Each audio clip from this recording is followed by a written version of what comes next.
Hello friends, आज हम लोग एक काफ़ी इम्पोर्टेंट टॉपिक पर डिस्कस करने जा रहे हैं जिसका नेम है विटामिन। तो विटामिन में सबसे पहला चीज़ हमारे पास दो वर्ड लिखे हुए हैं स्क्रीन पे, आप देख रहे होंगे।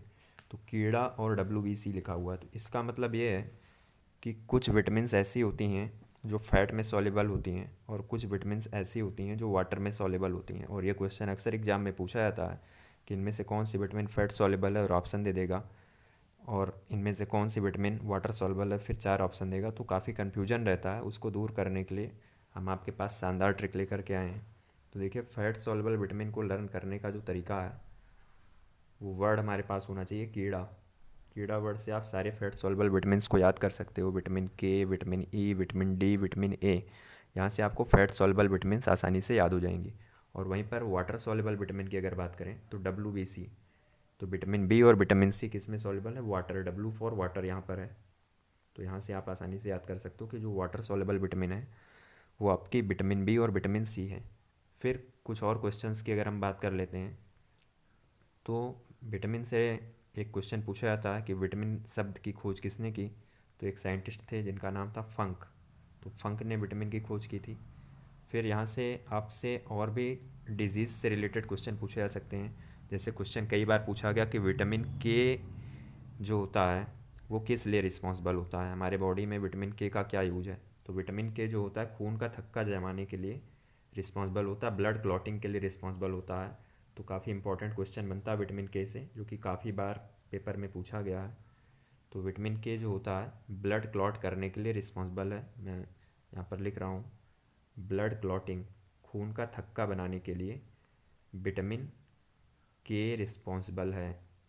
कौन विटामिन रिस्पॉन्सिबल है? विटामिन के रिस्पॉन्सिबल है।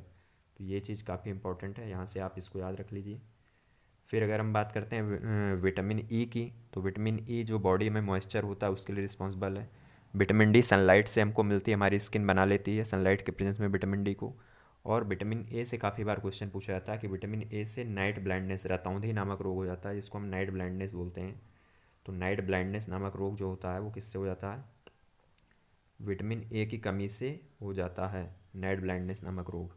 और इसका रासायनिक नेम, केमिकल नेम होता है रेटिनॉल। फिर अगर हम बात करते हैं विटामिन बी से कौन सा रोग होता है? बेरी बेरी रोग होता है। और विटामिन बी का जो रासायनिक नेम होता है वो थायमीन है।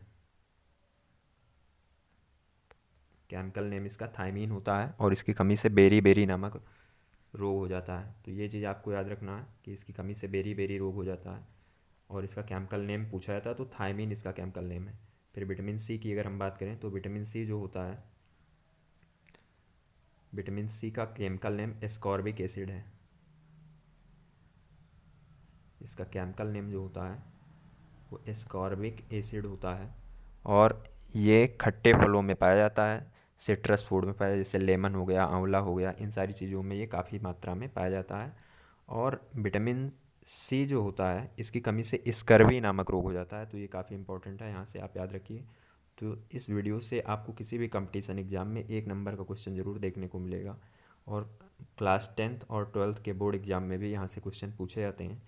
तो काफ़ी इंपॉर्टेंट वीडियो है। अगर ऐसी ही वीडियो आपको चाहिए तो चैनल को सब्सक्राइब करें और बेल आइकन को ज़रूर दबाएं। Thank you.